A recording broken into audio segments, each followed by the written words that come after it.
out. The soldiers took to the national broadcasting agency, televised a proper message to everybody in Niger, and said that the president has been overthrown. It's a military coup. What's happening in Africa? Well, this Western African country, Niger, Kabir, if I am not getting it wrong, Pardon me if I'm getting it wrong. I think it's Niger, but you never know. possibly.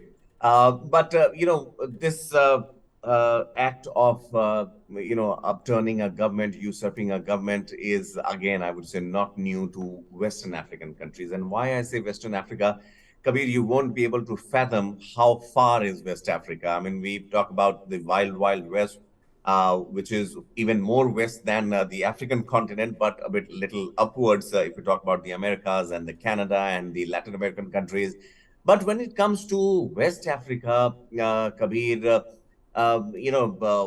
we know a handful of countries in Africa. We talk about Kenya, we talk about Ethiopia, South Africa, mostly cricket-playing nations, also some tourist destinations. So that's what we know. But when we talk about West Africa, countries like, say, Burkina Faso, Niger, Mali, they are highly volatile, highly unstable countries as far as the administration is concerned.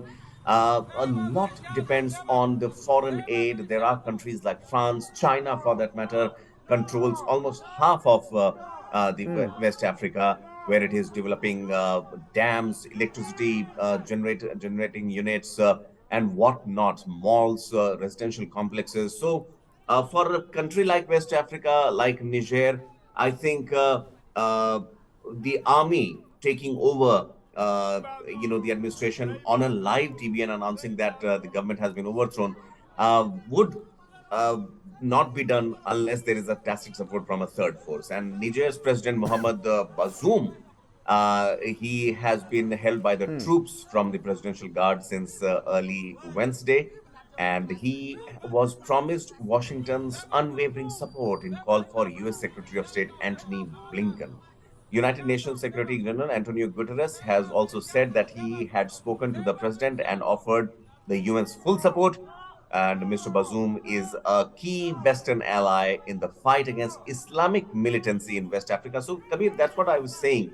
That in the name of, when we talk about, say, Nigeria, then there are outfits like Boko Haram. Now, how come Boko Haram gets so sophisticated weapons? Because there is a faction in the government, there is a faction in the opposition with the tacit support of foreign nations, funds them to stand Right. up against the government. So, likewise, the situation has unfolded in Niger.